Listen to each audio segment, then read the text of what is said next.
Okay guys, nandito kami ngayon guys sa San Pedro, Laguna, no. Mayroon kami dito guys yung service na automatic washing machine. So mayroon itong error na U12. Ayan guys, oh.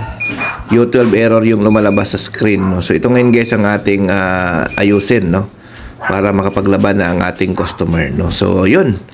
Ang gagawin natin, buksan natin dito yung gilid, no. Mayroong screw yan dito, no. So ayan, pag nabuksan natin, iangat natin yung top cover, then ilihis natin siya ng konti, no. Then nandito guys yung parts na kailangan nating papalitan. Ayan, sa ilalim, no, yung tatanggalin natin. Ayan. So tatanggalin natin yan dyan para mapalitan natin. So ang parts na yan guys ay lead sensor, no. So yun po ang ating papalitan, kasi yun po ang usual na nasisira, no, kapag nagkaroon ito ng U12 error, no. Ayan. So sa mga nagtatanong pala kung anong mga ginagawa namin, kami po ay gumagawa ng mga aircon, automatic washing machine, microwave oven, no. So yun po yung mga ginagawa namin, no. Nag-home service kami ng Cavite, Laguna, Batangas, no. So ayan. So available din sa amin guys yung parts nito, no, yung U12 error. Mga gusto nyo bumili, kailangan nyo, available din sa amin yan, no. Ayan. So yan, papalitan lang natin to, no.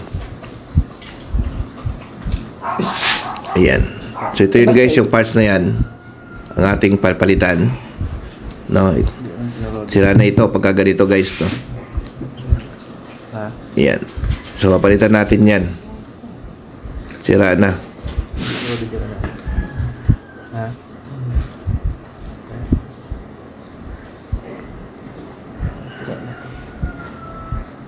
Yan. So ito yung parts na sira guys, no.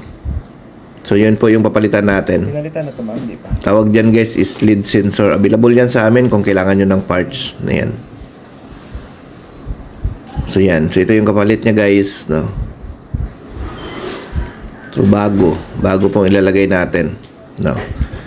Ayan. So pero bago namin yan guys nilalagyan natin ng protection yan para hindi mababasa, no. Kasi basa yung sira niyan guys. Ilagyan natin siya ng glue stick, no. Yung glue ilalagay natin dyan. Lagyan natin yung parts na may electronics, no, para pag tumalsik yung tubig, hindi siya basta-basta babasa kagad. Tatagal yung buhay ng ating parts, no. Kaya yun po ang tips, no, para hindi kagad-agad siya masira. Kasi kahit bago yan, lagay nyo yan guys, kapag natalsikan ng tubig yan, ay nasisira, no. Kasi nga ang Panasonic guys, malakas maglaba. So malakas yung talsik ng tubig niya, yung alon ng tubig malakas, no, lalo na kung punong-puno yung gamit nyo, tapos maraming sabon,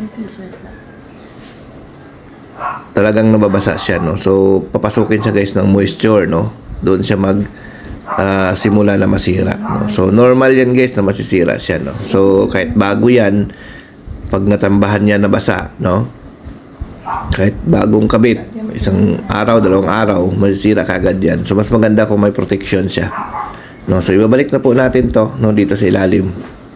Ayan. So sa mga hindi pa nakapag-follow, mag-follow po kayo sa ating Facebook, no, kasi hindi lang tayo nagbibigay ng mga tutorial or tips or ideas, ay nagbibigay din tayo ng mga, or nagda-drop din tayo ng mga pang-coffee, no. Baka isa sa mga area nyo madaanan namin at doon kami nakapag-drop ng pang-coffee na binibigay namin, baka isa kayo sa makakuha, no. So yun. So ibabalik lang natin to guys.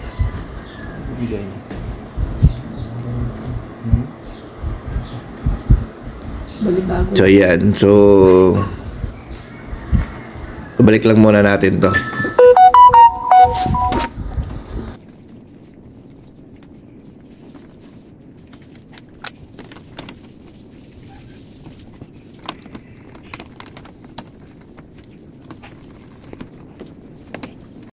So yan, testing na natin to guys, no. Tingnan natin kung lalabas pa ba yung U12 error. Yan. So lagyan natin sa spin. So ang U12 guys, usually sa spin talaga lumalabas yan, no. Nag-wash yan pag magdi-drain. After mag-drain guys, hindi na siya iikot, lalabas na yung U12. So yan guys, mapansin nyo, umikot na siya. Ayan. Ayan. So working na siya guys, no. So yun lang yung problema niya, yung pinaka lead sensor niya. So yun, no, ipipix na lang natin to guys, no. So ayos na ito, no. So yun, nasubok na rin namin sa wash guys, no. So okay na, no. Okay, so mga gusto magpa-service, message lang po kayo guys. Bye bye.